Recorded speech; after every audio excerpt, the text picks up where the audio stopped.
հասակ ունի իր հասկացողությունը, իր չափը, տարիներ անցնում է, քեզ նույն բանը ավելի խորն է բացվում, ավելի ընդարձակ է բացվում, եթե խոսքի մեջ ենք ապրում, դա շատ կարևոր է։ Եթե ուզում ենք խոսքը բացվի, պիտի խոսքի մեջ ապրենք։ Այսինքն խոսքի մեջ ապրելը սա է, Տեր ասաց Երանիով, որ գալիս է ինձ, լսում է իմ խոսքերը ու կատարում է։ 3 բան. գալ Հիսուսին, լսել ինչ Տերը ասում է ու կատարել։ Երանել եք, երբ որ սա ասիկա կկատարեք։ Երանությունը իջնում է կատարողի վրա, ոչ թե մենակ ով որ գալիս է, ով որ լսում է, բայց չի ապրում։ Ապրող մարդն է, Աստծուն հաճելի, ամեն ինչ հանգչում է իր վրա։ Ուրեմն հետաքրքիր է, որ ողորմություն, օրհնություն, շնորհք, իրանք այնքան շաղկապված են իրար մեջ, sense ոնց որ հյուսված են իրար մեջ, ոնց որ մի հատ մեծ տրոս լինի, բարակ թելերից բաղկացած, իրան իրարից տարանջատել չենք կարա, բայց երբ որ գործողությունը տեսնում ենք, Աստծո կողմանը գործողություն տեսանք, այդտեղից որոշում ենք, էսի ողորմություն էր, էսի շնորհք էր, թե էսի օրհնություն էր։ Սուրբ Գիրքը բանաձևեր տալիս է, բայց ամեն դեպքում ինքը մինչև վերջ էլի առեղծվածային է մնում։ Ինքը ծածկած է, ինքը գաղտնի է։ Օրհնության մասին սենց բան է գրած 5-րդ Սաղմոսն է 12 համարը Վասնզի դուն պիտի օրհնես արդարը ով Տեր։ Ռուսերեն ասում է Տեր դու օրհնում ես արդարին։ Բարի կամեցողությունով անոր 4 կողմը պիտի պատես, որպես թե վահանովը, բարի կամեցողությամբ անոր 4 կողմը պիտի պատես, Աստված օրհնում է արդարին։ Աստված օրհնում է նաև մեղավորին, բայց այդտեղ տարբերություն կա։ Էդի ավելի շատ նման է ողորմության։ Տիրոջ ողորմությունը սեպում ենք Տիրոջ համբերությունը, որ այդ մարդը ապաշխարի ամբարիշտը։ Ու երբ որ մենք ամբարիշտին օրհնում ենք, ասած Տեր ասում է օրհնենք ձեր թշնամիներին, չէ՞։ Դա չի նշանակում, որ թշնամին իր թշնամության մեջ պիտի ավելի զարգանա, ավելի արմատանա, չէ, դա չի։ Երբ որ դու օրհնում ես իրան ու քո օրհնությունը եկավ իր վրա, ինքը թողնում է այդ իր չարությունը, ինքը այդ չարությունը թողնում է։ Մի հատ աղբեր ասում է Տեր, ես ոնց ապաշխարեցի, հարցնում է, մարդուն հետաքրքիր է, ու Տերը իրան պատասխանում է, պատասխանը գալի երկնքից, ասում է, այն վերջի պորտմանը ումից հանեցիր, ում սումքից պորտմանը հանեցիր, ինքը քեզի օրհնեց, մինչև այդ քեզ անիծել են։ Բայց այդ վերջի պորտմանը դու իմ զավակի սումքի մեջից ես հանել։ Ինքը եկավ տուն, տեսավ այդ գումարը չկա, իսկ այդ գումարը իրան շատ պետք էր, ինչ հարված կերած կլինի։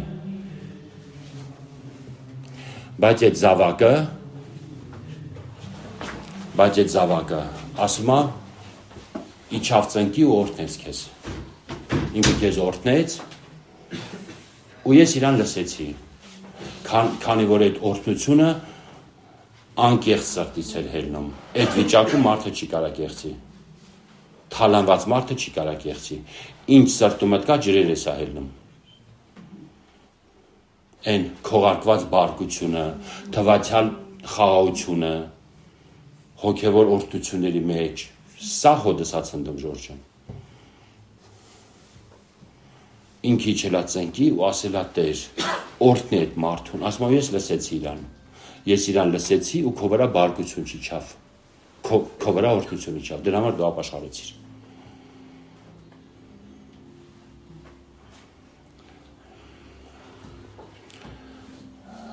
Օրհնությունը, ասում է բարի կամեցողությունով 5-12-ն է,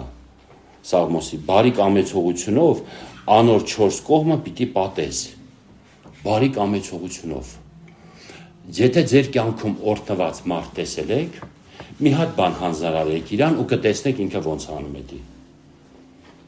իրա մոտ էդի մի ուրիշ ձև է ստացվում, երկնային ձև է ստացվում,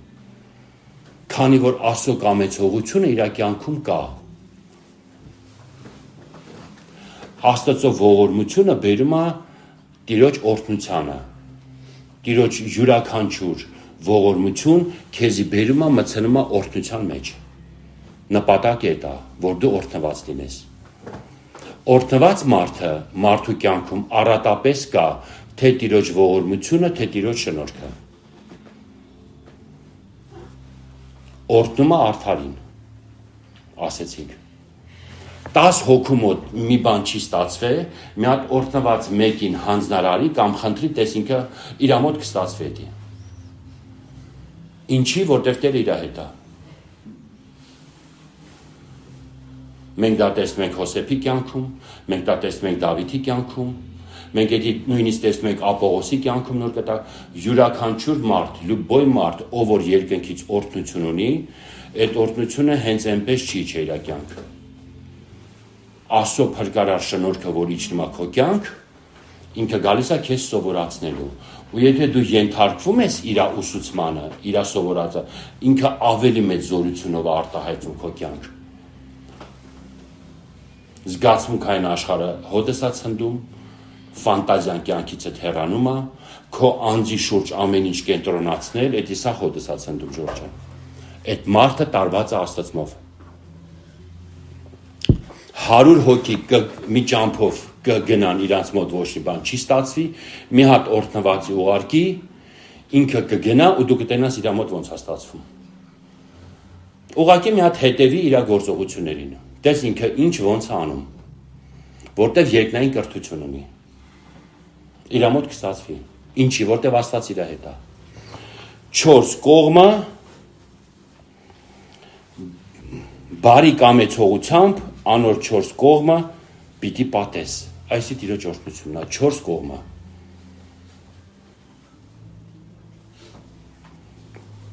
Չորսը տեսակի զորքերն իր դեմ, իր կողմը 4 զորքի հանդեպ բարի կամեցողություն կա։ Ու 5-րդ կալոնան այս հավատացյալին էլի չի կարաս քանդի փնովի։ Մի հատ իսպանացու գեներալի 38 թվին հարցնում են, բա ինչ ես անելու, ոնց ես գրավելու, ասում է 4 զորք ունեմ, հյուսիս հարավ, արևելք, արևմուտք, 4 կողմից պետք է մտնեն քաղաք, ասում է բա որ չկարանան, ասում է քաղաքում էլ ունեմ 5-րդ կալոնան, շարասյունը, քայքայից շարասյունը։ Այս 5 տեսակի զորքն էլ որ հելնի օրհնված մարդու դեմ չեն կարանալու։ Իրանք պետք է առաջինը խփեն իր կապին երկնքի հետ, եթե կապը հաստատում պահում է ինքը, իրան չեն կարաս ասանեն։ Ինչ էլ իր կյանքում կատարվի, էդի Տերն է թույլ տալի, իրան կատարելագործելու համար, ավելի մեծ օրհնություն իր կյանք բերելու համար։ Օրինակ Հոսեփը, Պետափրեսի տունը ինչ հաջողության հասավ։ Լուրջ հաջողության հասավ։ Ու մի քանի երևի տարի հետո,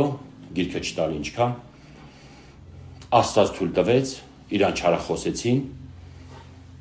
այդ ծաղկման, այդ արդեն կարծես ոտեր հել է, կայացել էր, հաջողությունը կար, տունը ծլում ծաղկում էր, ինչին կպնում էր, ընտիր հաջողություն էր գալի, Աստված թույլ տվեց, իրան չարախոսեն, այդ ընտիր տեղից գցեն բանդ։ Բաց այդ թույլ տվություններից։ Ինչի։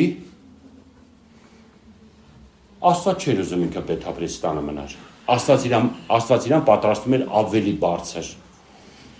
ավելի լայնարձակ, ընդարձակ տեղեր հանում։ Ինչքան պետք էր բանտում մնաց, հոգևոր աշխատանք իր հետ կատարվեց, այդտեղից ուր հելավ ամբողջ Եգիպտոսի վրա իշխան։ Բայց հոգին մի հատ անձը պետք է դրվեր երկաթի մեջ, գիտենք, երկաթի մեջ մտնեն հնարավոր չի, ինքը պլոտնի կառուցված կա, երկաթի մեջ մենակ մտնում են, երբ որ երկաթը հալած է։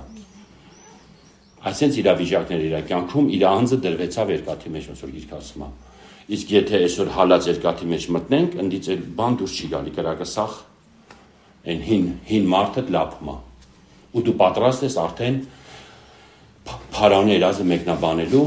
փարավոնի իշխանությունը, փարավոնի այդ միլիոնները, հարստությունը ու չխախտվես։ Դու արդեն պատրաստ ես դրանք տնօրինես, կառավարես, իրանք չեն, նյութը քեզ էլ չի խախտի։ Եթե հիշում եք էնդեսնալոգը Հոսեփն մցել է, 20% փարավոնին, դա էնդեսնա։ Իրան ոչ մի բան։ Ничего себе не оставил, ни на черный день, ни на коричневый день, ни на серый день, все фараону։ Ոչ մի արծաթ ոտերին, բանի մատերին չկպավ։ Ոտքերը տիրոջ շավիղների մեջ, տիրոջ հետևից եթում էր, ոչ մի բանին չհարեց։ Ինքը օրհնություն ուներ երկնքից, ինքը դողում էր այդ օրհնության վրա, որ այդ օրհնությունը չկորցնի։ Հա, մեզ լուրջ օրհնություններ կա պատրաստված, թե երկրավոր կյանքում, նույնիսկ երկնային կյանքում, Պողոս ասում է, այդ օրհնությունները կա, բայց եթե այսօր հանգ չելա մեր վրա, դա պիտի հանգ չի։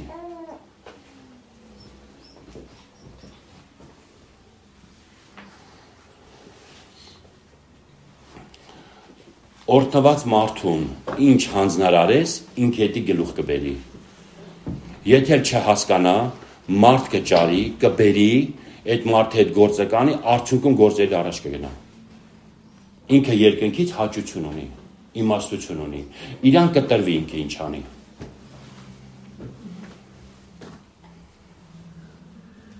Կմտնի դեսպանատուն 100 հոգու ասել են չէ, իրանք ասեն հա։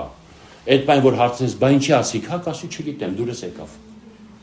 Հավանեցի ես մարդ։ Ինչ է հավանեցի այդ մարդ։ Вообще մարդը հավանելու բան չէր արտաքինով, որ նայես։ Նենց տրամադրող չէր։ Հնարավոր անենց նուրբ գծեր չուներ, ասենք դիմագծեր դեմքի, կոպիտ էր, բայց այդ մարդը օրհնություն ունի։ Ինքը որտեղ գնա իր մոտ կստացվի, որտեղ Աստված իր հետ է։ Բռնում է չէ օրհնությունը որ նա Ժորժը։ 4 կողմը Աստված պատում է։ Հոբի մասին ինչ ասեց, պատտեցի, դու չես իրան ամեն կողմանե, հա, օրհն է, ես մուտք չունեմ, դոստուկ չունեմ, իրա հոտերը սաղ երկրով մեկ տարածվում են, այդ մարդը, սենց, ոնց որ պանիրը կարաքի մեջ, օրհնված այդ մարդ ապրում է, ես դոստուկ չունեմ, բայց ձերքդ մեկնի ու իրան այդ օրհնությունից հան, տես կորտիկ ես, ու երկու գլխում պարզվեց, որ սատանեն երկու անգամ եկավ, երրորդ անգամ էլ չկար հակառակորդ, դաժե ինքը երես չուներ գալու, Հոբի հավատքը կառուցած չէր իր օրհնությունների վրա, նա անտեսանելի աշխարհում էր կառուցված, Աստծո ուղակի Աստծո անձի վրա էր կառուցած, նա Աստծուն էր սիրում, անկախ ոչ մի բանից, Տերը բարիք կտա, թե չարիք կտա, կնկան տենց էլ ասեց, բարիք ընդունում ենք Աստծո, չարիք չընդունենք, Սատանեն 10 երեխին տարավ, ինքը ասեց, ես եթե Աստծուց եմ ընդունում, իսկ ինչ հավատ պետք է լինի։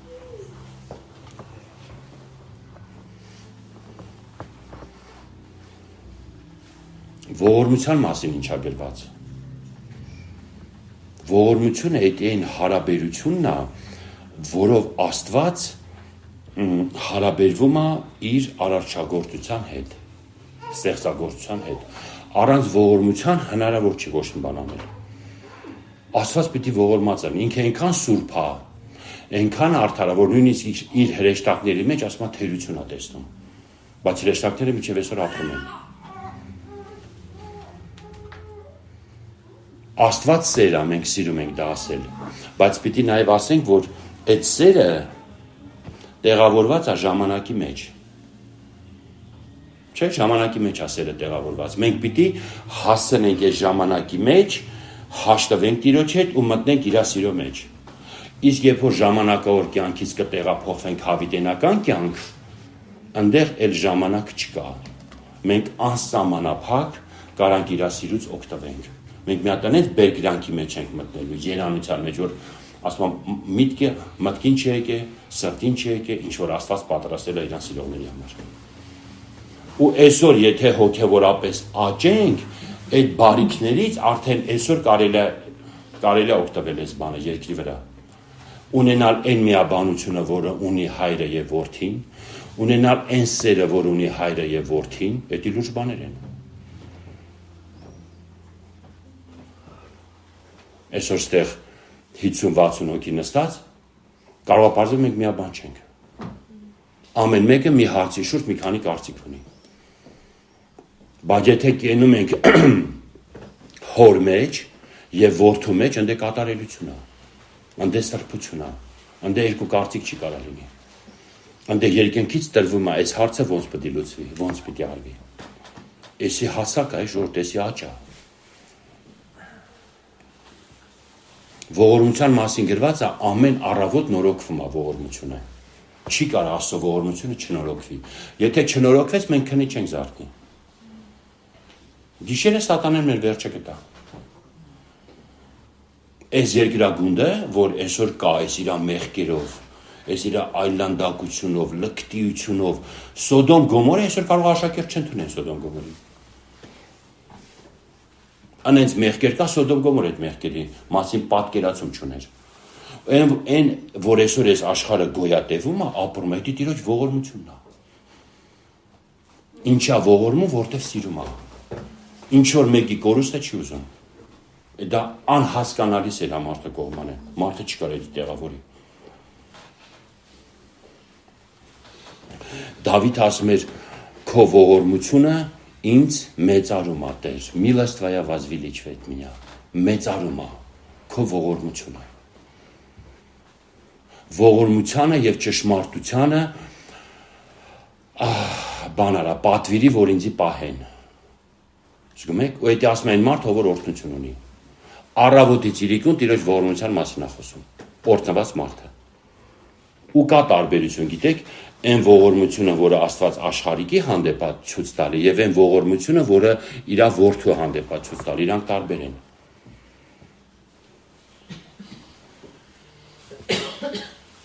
Հիսուսը քավության աշխատանքը կատարեց, հոր հանձնարարականը կատարեց, դուք որ աշխատում եք, ամսվա վերջ, ձեր աշխատավարձը, էդի ողորմություն է, թե ձեզ պարտավոր են տան։ Անդո ջան, նա Թռոմեացի 4:4-ը կարդա։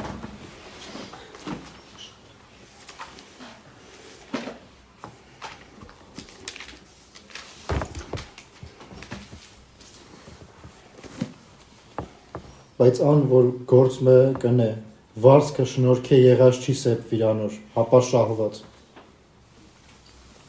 Մի բան հասկացաք, թե ինչ ասում։ Այս բան թարգմանությունը բերութի։ Ով որ գործը արե, նրան շնորհքով չէ, որ տալիս ես, դու պարտավոր ես նրան տաս։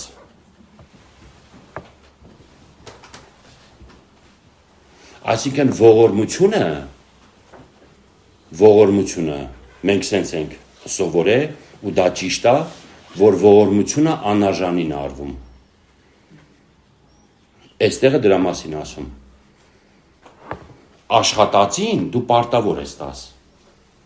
Հիմա Սեյրանը եկե մեր տունը աշխատել է։ Պիտի իրան գումար տամ։ Վերջին ֆորում իրան ասում եմ, Սեյրան ջան, քեզ ողորմություն եմ անում։ Ժորժ ջան, Սեյրանը չի բանանի։ Ասեմ, վիրավորվի, խի, ես ողորմել եմ։ Ինչ ես ինձ ողորմություն անում, դու պարտավոր ես ինձի տաս։ Աշխատել ենք, գին ենք խոսացել, այդ գինը ինչ որ գումար է կազմել, այսքան գործ եմ արել, դու պարտավոր ես ինձի տաս, ախպեր, ի՞նչ է ողորմություն։ Կարա վիրավորվի նույնիսկ։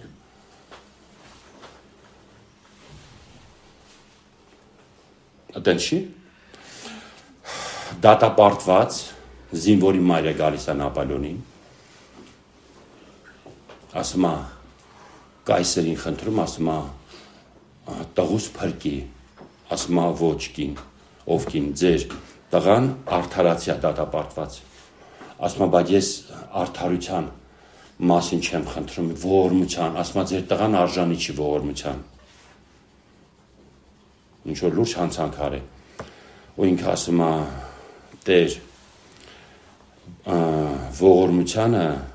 ողորմությունը, այսին ողորմությանը չեն արժանանում, ողորմությունը անարժանին են ցուցաբերում։ Նապոլեոնը այս խոսքերը լսում է, բառ չի կարող գտնի, հրամանատալի ասում է այս բանը կնոջ տղուն արձակեք, ասում է տվեք մորը թոտանի։ Ավետարանի խոսքերով տղուն փրկում է։ Милость не заслуживает, ее оказывают. Հա, էդի տենց է։ Հռոմեացիս 4:4-ի հիման վրա։ Ռուսերեն ավելի հստակ է գրած։ Բայց նաև այն մարդիկ, ովքեր Տիրոջը ծառայել են տարիներ, նրանց համար էլ ողորմություն կա։ Պահված։ Մի հատ Հուդան բաց 21 համարը Հուդայի ինչ ասում հայերեն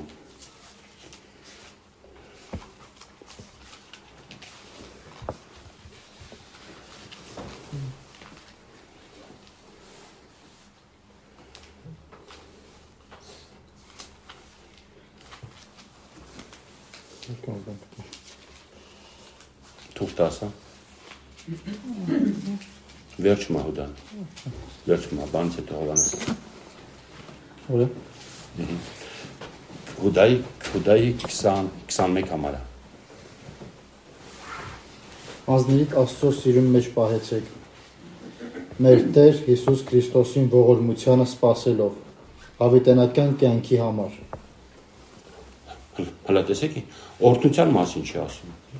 բայց այս մարդիկ տարիներ այնքան են քայլել Տիրոջ ճանապարհին, այնքան օրհնություն ունեն, որ վերջում ասում է սպասեք ողորմությանը։ Ասում է դա լավ ողորմություն ունելու Ժորժ ջան։ Սենց սխալ կարծիք է, եթե դու ողորմություն, ուրեմն դու լա աշխարհում ես։ Եթե դու հոգևոր ես, քոնը պետք է մենակ օրհնություն լինի, դա մոլորություն է։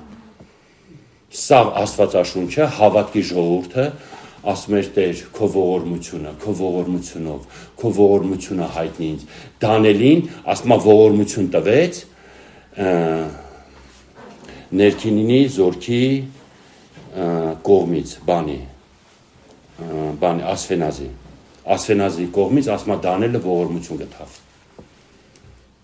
Ճիշտ է, անդե հարցը չլուծվեց, ոչինչ, դիմեց Ամելսարին, Ամելսարը հարցը լուծեց։ Բայց էլի ողորմություն գտավ։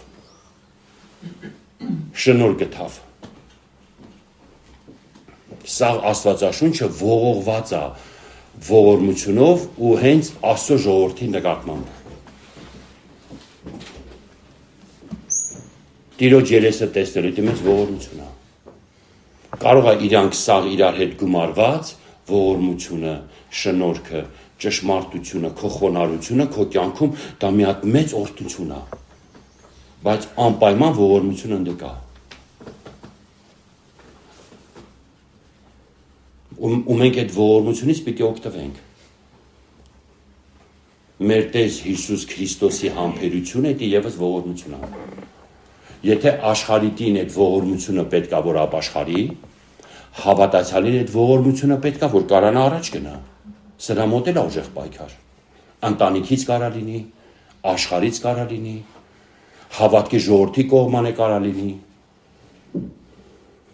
արհամարեն քեզ,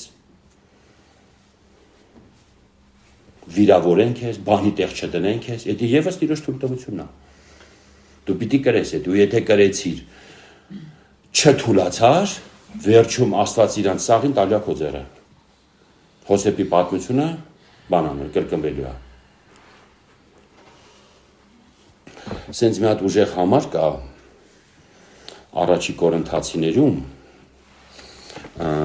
պետք է որ 7:25 լինի։ Առաջի Կորինթացիներում բանում ռուսերենում շատ դիպուկ է գրած։ Հայերենում այտենց չի։ Լակարդա մի հատ, անդուջան։ Առաջի Կորինթացիս 7:25 25-ը։ Տեսեք, Պողոսը ինչա գրում, հեսա եղբայրը կարդա հայերեն, ես հետո կարդամ ռուսերեն։ Բայց կույսերուն համար Տիրոջմեն հրաման մը չունիմ։ Միայն թե Տիրոջը շնորհքով խրատ կուտամ, որ վստահելի է։ Հիմա ռուսերեն տեսեք ոնց է գրած այստեղը։ Относительно девства я не имею повеления Господня, а даю совет, как получивший от Господа милость, быть ему верным. Ով գիտեր այս տեքստը։ Կուսության վերաբերյալ հատուկ հրաման չունեմ Տիրոջից, բայց խորհուրդ եմ տալի, որպես ողորմություն գտած իրան հավատարիմ լինելու։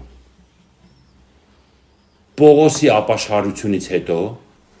Պողոսը Տիրոջից մի հատ ողորմություն է խնդրել ու ստացել է այդ ողորմությունը։ Որն է այդ ողորմությունը։ Տեր, ուզում եմ քեզ հավատարիմ լինեմ։ Չեմ ուզում ճամփի կեսից շեղվեմ, դիմասի պես քեզ թողեմ աշխարհը սիրեմ, ընկնեմ, կորխի պես, բաղամի պես, կայինի պես, լիքը փորձություններ կա ճամփի։ Մարդիկ փոխվում են, մարդկանց հայացքներն է փոխվում, մարդկանց շրջապատն է փոխվում։ Ես չեմ ուզում Տեր, ընթացքում քեզանից խոտորեմ, ինձի ողորմություն արա, ես ուզում եմ քեզ հավատարիմ լինեմ։ Ու էսի Պողոսը ողորմություն անվանում։ Ասում է, ես այդ ողորմությունը ստացել եմ Տիրոջից, ես գիտեմ, որ իրան մինչև վերջ հավատարիմ եմ լինելու։ Մենք սրա մասին մտածում ենք։ Մենք էսի Տիրոջից խնդրել ենք, ապաշխարությունից հետո Տեր, ես քեզ ուզում եմ հավատարիմ լինեմ։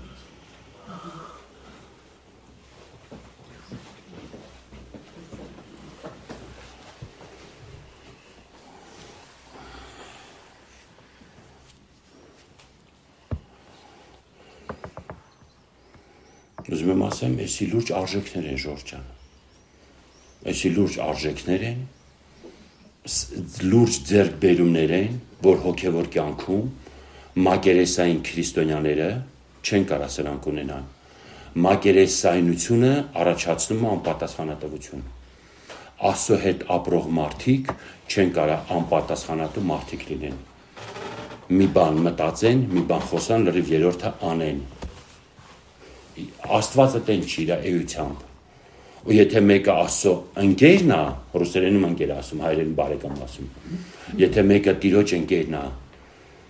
ընկերը շատ հաճախ ասում է ընկեր կա, որը աղբորից մոտիկ է։ Աղբերներին մենք չենք ընտրում, մեզ։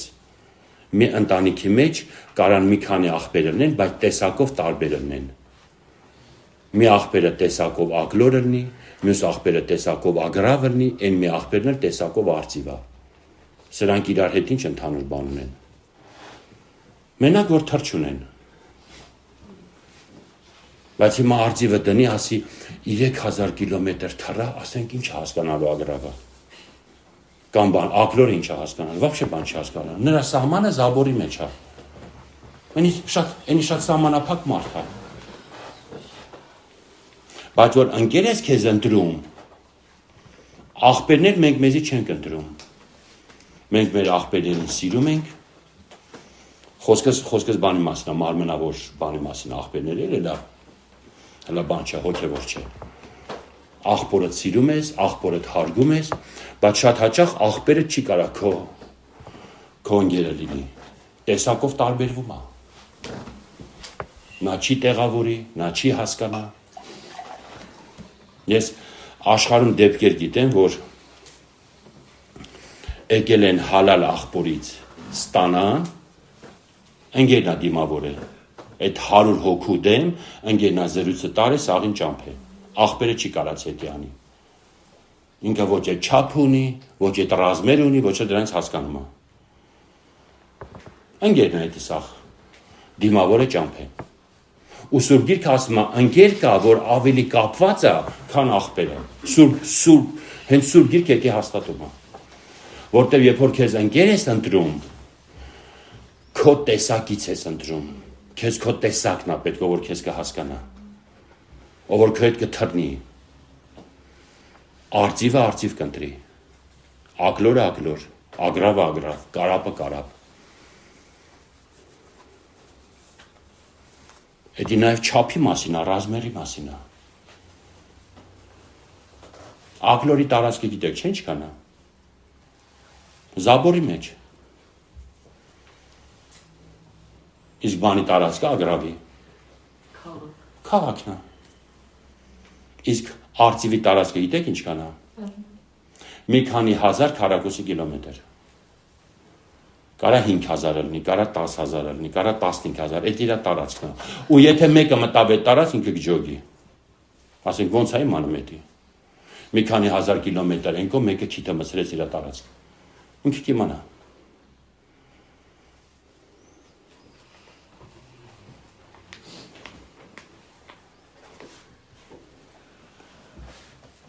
Ու երբ որ գործողությունը կատարվում է, նոր մենք այդ գործողությունից իմանում ենք սա ողորմություն էր, սա օրհնություն էր, թե սա Աստծո շնորհքն էր։ Պիտի գործողությունը լինի, որ տեսնենք։ Ասենք մարդը ավտոն խփեց, ավարիա տվեց։ Չմեռավ, էդի օրհնություն էր։ Ոչ, էդի ողորմություն էր, ճիշտ է։ Էդի ողորմություն էր։ Թեպետ sense մի հատ հետաքրքիր դեպք է եղել։ Մի հատ հովիվ գալիս է անոթի մոտ, անոթի հետ աղոթք են անում, ու անոթ ասում է իմ ողորմությունը կլինի, միլես մայա բուդիտ, սին մոյ, այս աղբերեյթում ավարայա տալի։ Ավտոն շուր է գալի, մի կերպ կենթանի, մնա, վերջը սաղ է մնում, էլի անոթի հետ աղոթք անելուց, երբ ինձ անոթի ասում է սին մոյ, միլես մայա բուդիտ, իմ ողորմությունը կլինի։ Այս աղբերը գնում, էլի մի հատ մեծ ավարյա, մարդա քսու տակը, կիսա ինվալիդ գալիս է, ու աղոթքի ժամանակ էլի լսում է, միլես մայա բուդ, ասում է, Господи, может уже благословение, կար արդեն օրհնություն է պետք, այս ողորմություն, ոնց որ ողորմության տակից սենց, ասենք շատ ծանր է, ոնց որ այս ողորմությունները նստում ին վրա, կարա նաև սենց էլ է ժողով ջան, բացահայտ սա թույլտվություն է, դու պետք է դրանց միջով անցնես, ու քանի հատ անհավատ վազելով եկել են, ասել են հեռախոսից համարը գրի, դատարանում մենք կգանք, կասենք, որ դու մեղավոր չես եղել։ Ու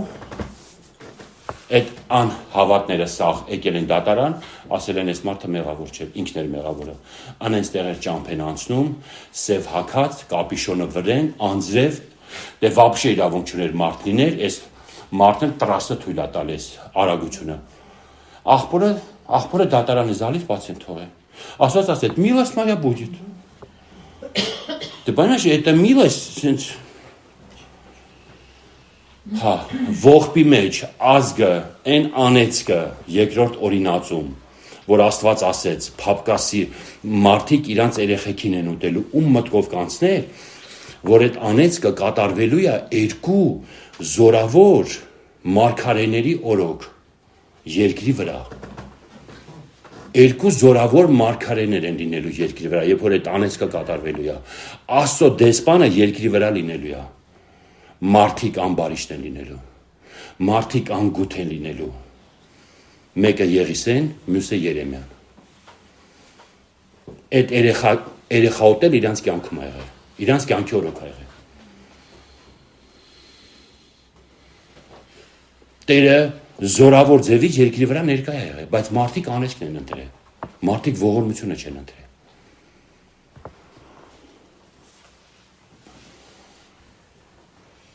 Այն որ մենք այսօր ստեղ հավաքված ենք ու Աստծո խոսք ենք լսում, գիտեք ես ինչ ողորմություն է։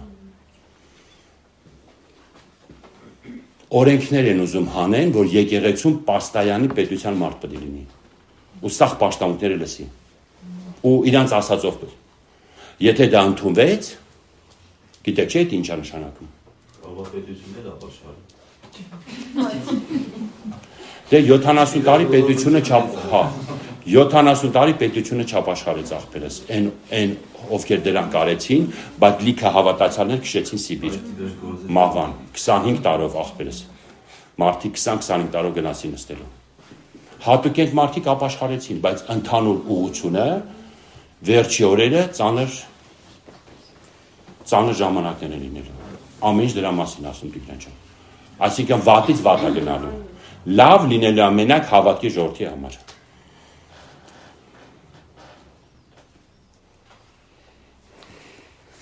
Ու մեր թեման ավարտելու համար ուրեմն մի հատ Աստծո ողորմության բաները, դասավորումները մի հատ գրքով նայենք։ Աստծո ողորմությունը ոնց է կոչված, որ բան ուղղությամբ է գնացել, անվանումները, ուրեմն ես բան ասեմ, դուրս ասեմ, դու բան հայերենով կարդա։ Աստծո ողորմությունը կոչված է մեծն, Եսայա 54:7։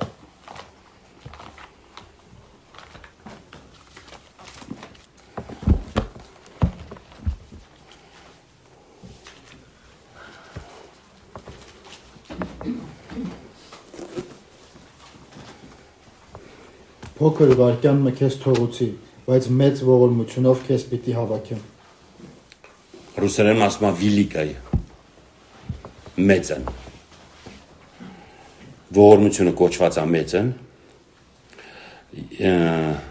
նիզմենը անփոփոխ, Եսայա 55:3 գրած։ Ձեր ականջը խոնարեցուցեք ու ինձի եկեք։ Մտի կրեք ու ձեր հոգին պիտի ապրի։ Ձեզի այդ հավիտենական ուխտը պիտի ընեն։ Դավիթին մնայուն ողորմությունները ձեզի տալով։ Մնայուն է կոչված, Դավիթին մնայուն ողորմություններ է խոստով։ Այդ ողորմությունները պետք է հանգչի հավատքի ժողովրդի վրա։ Մնայուն են, հավիտենական են, բայց դրանից առաջ պայման կա անելու։ Որն է այդ պայմանը։ Ձեր ականջը խոնարեցուցեք ինձի։ Ձեր ականջը խոնարեցուցեք ու ինձի մտի կրեք։ Մտի կրեք ու ձեր հոգին պիտի ապրի։ Ձեզի այդ հավիտենական ուխտ պիտի ունեմ։ Ուրեմն մնայուն չէ, հավիտենական ողորմությունը, աբիլն է, առատապես, առաջ Պետրոս 1:3։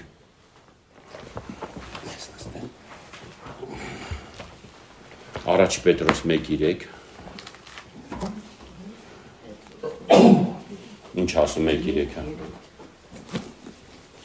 Օրհնյալ է Աստված, մեր Տեր Հիսուս Քրիստոսին Հայրը, որ իր առատ ողորմությամբ մեզ նորեն ծնավ կենթանի հույսին համար։ Ողորմությունը նաև առատ է լինում, այդ առատ ողորմությունը ինչու՞մն է կայանում, մեզի ծնում է Մեզ ծնավ կենթանի հույսի համար։ մեռած հույսի համար չէ, կենթանի հույսի համար։ Եթե ինչ-որ մեկը ստե այդ կենթանի հույսը կորցրել այն կպետք է ապաշխարի։ Հիշի, գիրքը ասում է որտեղից ընկար, որտեղ հույսը թողեցիր, որտեղ հավատքը դուրացար, որտեղ շնորհքից ընկար, որտեղ Տիրոջ երեսը չփնտրել, սա ընթացներ այդի աստիճանաբար թալանվել ենք, եթե դա չկա։ Ու թալանի ժամանակ աղաղակ երկինք չենք բարձրացրել, Տեր, էս ինչ եղավ։ Ասում է եւ յուղը տարվում է Եգիպտոս, Օսիայի մեջ։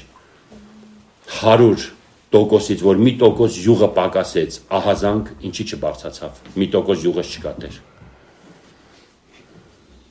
10% յուղս չկա։ Նայում ենք ինչ ունենք, ոչ թե նայում ենք այն նրա վրա ինչ որ կորցրեցինք։ Ողորմությունը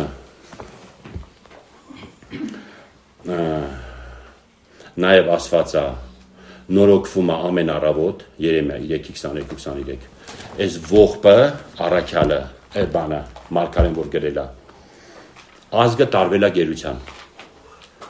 հայրաները քշվել են գերության եւ Տիրոջ իրավունքը որոշումը ոնց որ Երեմիայի 8:7-ում է գրած ասում է բանը այստի մասին է ասում արագիլը անդե մյուս թրջունները ասմասաղ իրան ժամանակները գիտեն իմ ժողովուրդը հայրենում Տիրոջ իրավունքը մի ուրիշ տեղ դատը ռուսերենում որոշումը չգիտի այսինքն այդ դարաշրջանում Տիրոջ որոշումը գիտեր մի հոգի Երեմիան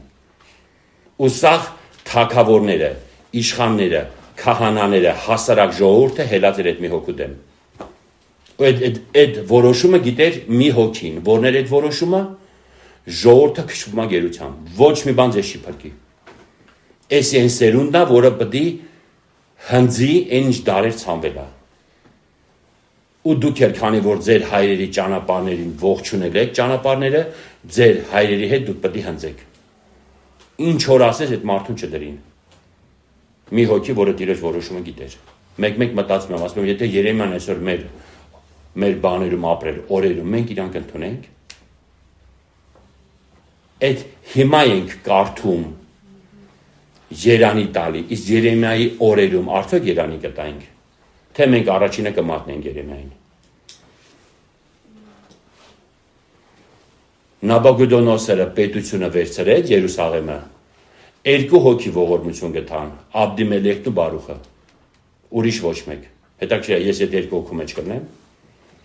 թես կգա Երեմիային կլսեի, հետո կասեի ճամփեք Երեմիային։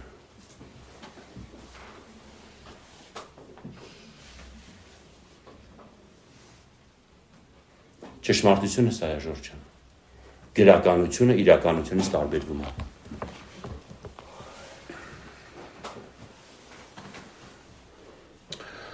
Տիրոջ ողորմությունը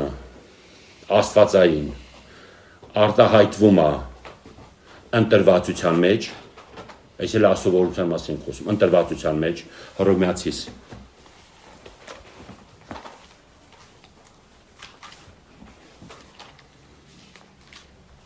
9:15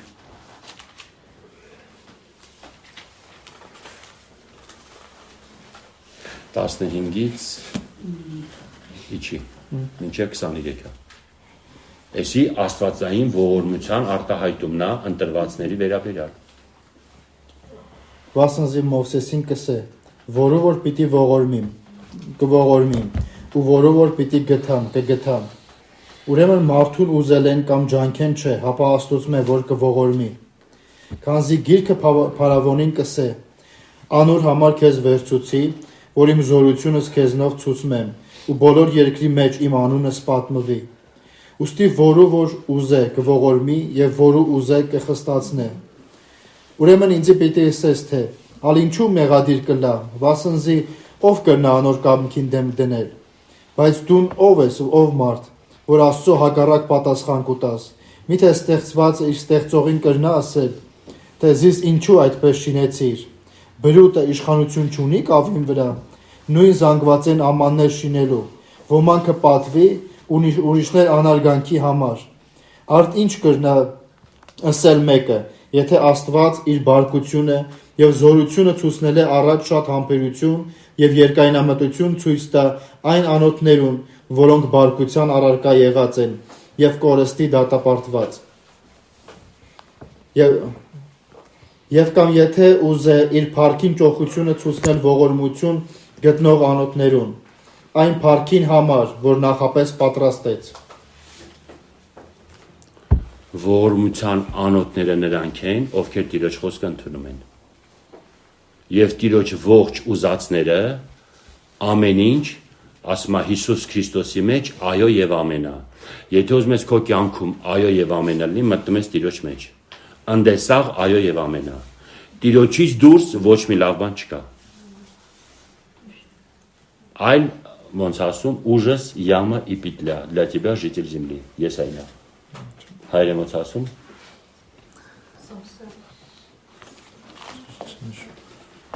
Բաց։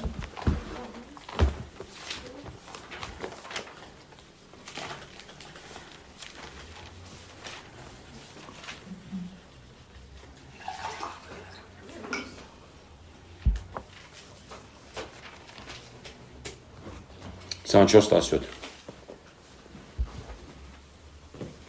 Ով երկրի բնակիչ, վախ, գուբ եւ որոգայթ պիտի ելա քո վրատ։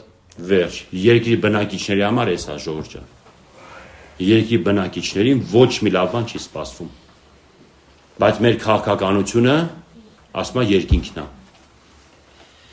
Մենք ընդեղից ենք մատակարարվում, ընդեղից ենք ծնվել, ընդեղի համար ենք ապրում։ Երկրի բնակիչին ինչ է սպասվում։ Եսայի 24-ից 10 գուբ 7 վախ, գուբ, որոգայթ։ Ужас, яма, петля։ Петля էդի կախվելն է։ Հուդան իրան ինչ արեց։ Կախեց։ Сначала в его жизни был ужас, потом сатана кинул его в яму, а потом на виселицу. Իր կյանքում այս սաղ կատարվեց։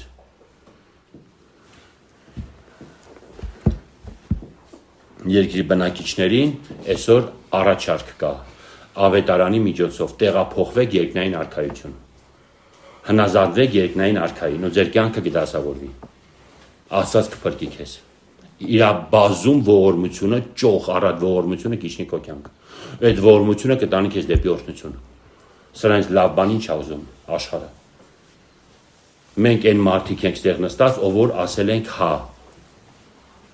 մեր հոգու սիրեկանին, փրկչին,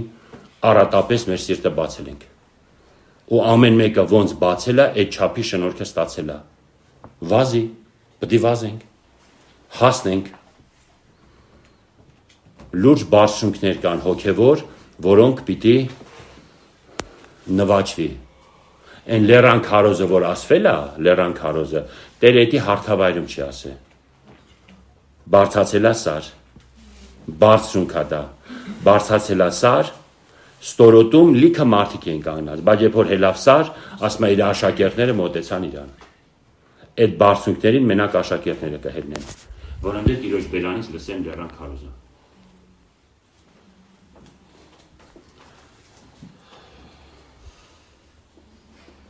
Ողորմություն Աստվածային արտահայտված է, նոր կարդացինք ընտրության մեջ, հիմա վերածնունդի մեջ, առաջ Պետրոս 1:3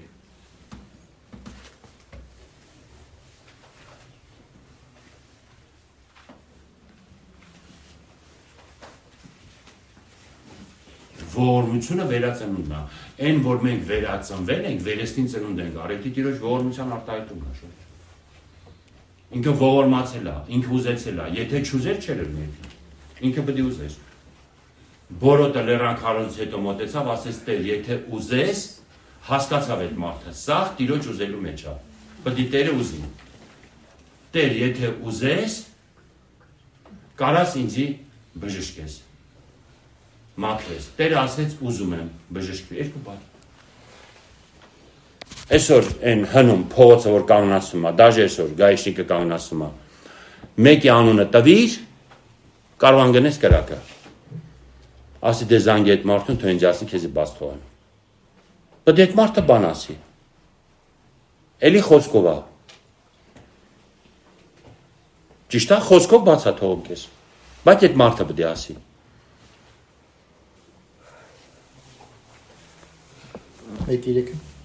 Մեկ իրեքը։ Օրհնյալ է Աստված, մեր Տեր Հիսուս Քրիստոսին Հայրը, որ իր առատ ողորմությամբ մեզ նորեն ծնավ, կենթանի հույսին համար, Հիսուս Քրիստոսին մեռելներին հարություն առնելով։ Տեսեք, վերածնունդը մեծ ողորմությունն է Տիրոջ։ Հաջորդ ողորմությունը, փրկությունը։ Տիտոս 3:5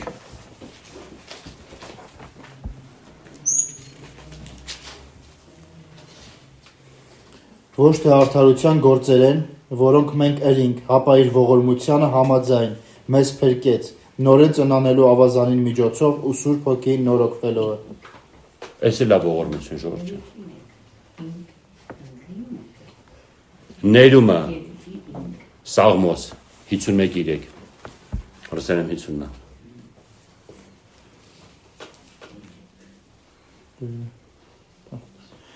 Վասնզի ես կճանչնամ իմ հանցանքներս, ու իմ մեղքս միշտ իմ առջևս է։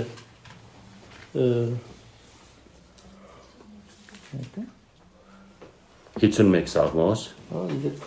3-րդ համարը ինչ ասում։ Հլա 4-ը նայ։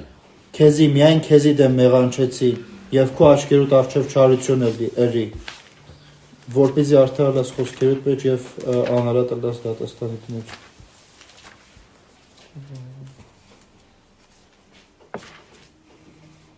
Հլա բանը կարդա, երկրորդ համարը կարդա, հետո առաջին։ Առաջին, ասում ողորմ է ինձի, ով Աստված, քո ողորմությանդ համեմատ, քո առատ գթությանդ համեմատ ջնջե իմ հանցանքներս։ Հանցանքները ոնց է ջնջում ժողովուրդ ջան։ Առատ ողորմության ու գթության համեմատ։ Գթության համեմատ։ Այդտենց է մեր հանցանքները ջնջվել։ Էլի Տիրոջ ողորմությունն է ժողովուրդ ջան։ Սենց ոտից գլուխ մենք կախված ենք Աստծո ողորմությունից։ ասում եմ նորից, թե աշխարհիկին ողորմությունը պետք է ապաշխարելու համար, Տիրոջ շնորհքը, գթությունը, ողորմությունը ապաշխարելու, հավատացյալին այդ խոստովանությունը պետք է, որ ինքը շարունակի քայլել։ Գնա Տիրոջ հետևից, որտեվ հավատացյալին քիչ բան չի սպասվում այս նեղ ճամփին, ավելի շատ պայքար է, պատերազմ է, որ մեծ նեղություններով Պողոս առաքյալը եկեղեցիները հաստատում էր պետք է մտնեն երկնքի արքայություն, մեծ նեղություններով։ Այսօր կա Եվանգելիե պրացվիտանիա, ծաղկման ավետարան։ Եթե դու Տիրոջը հավատում ես, ոչ մի նեղություն, դժվարություն քո կյանքում պետք չլինի։ Եթե կա, ուրեմն քո հավատքը տկար է։ Այդ վարդապետությունը համարձակ կարելի ասել դժոխքից է։ Դա մոլորություն է։ Եթե մարդիկ այսօր համոզված են, եթե դու զորավոր հավատք ունես, ուրեմն դու պետք է շատ գումար ունենաս, շատ նյութական բաներ ունենաս, չէ՞, բարիքներ, դա մոլորություն է, Ժորժ։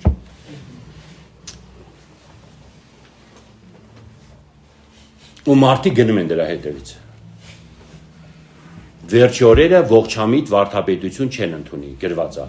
Ողջամիտ վարդապետություն լինելու է, ուղղակի չեն ընդունի, որտեղ իրանց հարմար չի լինի դա։ Ադամական բնությունը այդ նեղությունը չի ուզի, չի սիրի, բայց Քրիստոսին ճանաչողները, Քրիստոսին սիրողները հոժարական նեղությունները հավանում են, որտեղ այդ նեղությունների մեջ Աստծո փառքը մի ուրիշ ձևի բացում է, զորավոր ձևի։ Էսի ինչ որ վերաբերվում է ողորմությանը, օրհնությանը եւ Աստծո շնորհքին։ Իրանք այնքան իրար մեջ sense բան են գործված են, որ իրանց տարանջատել ուղղակի հնարավոր չի։ Բայց որ գործողությունը հոգեվոր կյանքում տենում ես, մարդու վրա տենում ես, այս աղբոր քույրիկի վրա շնորհքը հանգչած։ Խոսում է, խոսքից լցվում ես։ Զրուցանում դզվում ես, բայց կարա ուրիշ բանից խոսա։ Հոգևոր թեմա կարա, չկարա ուրիշ թեմա խոսա, բայց Տիրոջ դաշտը գա վրեդ։ Որտեղ այդ մարդու կյանք լեփլեցուն օրհնություն կա։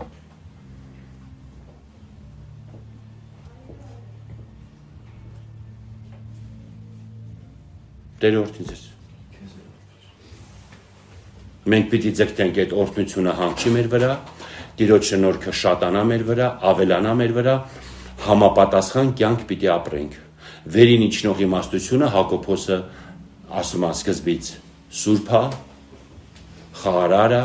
հետո հեզա, հլույա ու լիքնա ողորմությունով եւ բարի գործերով։ Չի կարա ողորմած մարդը բարի գործեր չունենա։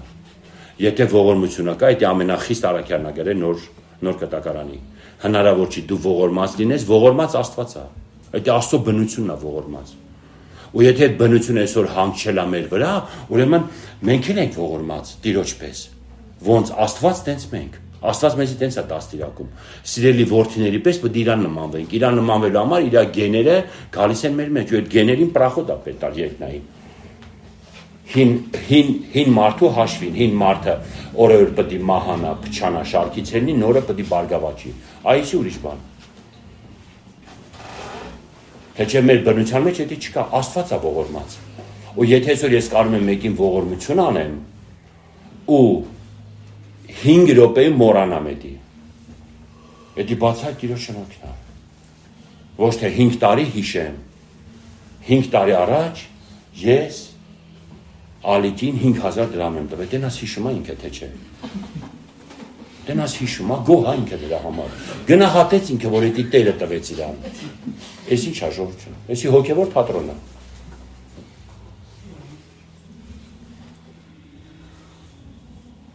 Հասկանում եք։ Մարդը կարա 1000 դրամ անենց տա, ոնց որ 100,000 տվեց։ Աստված $1000 կարա անենց տա, ոնց որ $1 տվեց։ Աստծո մոտ ամեն ինչ ճոխա եւ առատ է։ Եթե սիրելի զավակների պես իրան նմանվեցինք, մենք այս ջրերի վրայով, այս աշխարհի ջրերի վրայով կքայլենք, չենք էլ կեղտոտվի։ Ոչ թե կլողանանք, կսկենք, ալիքների հետ կռիվ կանենք, այս անառակության ալիք եկավ, ագահության ալիք եկավ, նախանձության, մենք ջրերի վրայով կքայլենք։ Դա հաղթական կյանք է։ Ու դրա համար ամեն հոգևոր մատակարարումը երկնքից կա մեր համար։ Տերը առատապես սաղ տվել է, սաղ արել է։ Մեզ պետք է հասնել, պատերազմել, հաղթել, Աստված մեր կողքը կանգնած է։ Տերը կկանգնի ու մենք ամոթով չենք մնա։ Միշտ ընտրությունը, որ Տիրոջ խոսքի կողմ անենք, Տիրոջ պատվիրանների կողմ անենք, մենք ամոթով չենք մնա։ Մենք հաղթող կլինենք։ Ու ոնց Եսային ասում է, քո արդարությունը, քո ճշմարտությունը Աստված Երևան կհանի, լույսի կբերի։ 58-ն է Եսայի։ Ասում է եւ քո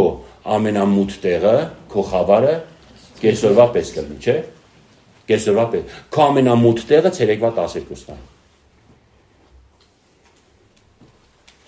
Ու Սիոնի զորքի մեջ գրված է ամենաթույլը Դավիթի պես է լինելու։ Դավիթը դա հին ուխտի ամենաուժեղ զինվորն էր։ Ուժեղ քան Սամսոնը։ Եթե Սամսոնը 3000 էր հաղթում, Դավիթը գրված է տասնյակ հազարներ։ Սիոնի զորքը, դա Սինայի զորքը չէ։ Սիոնը եկեղեցին է։ Եկեղեցու զորքի ամենաթույլը Դավիթի պես է լինելու։ Իսկ ամենաուժեղը գրված է Տեր Աստծո պես։ Սլավա Բոգու։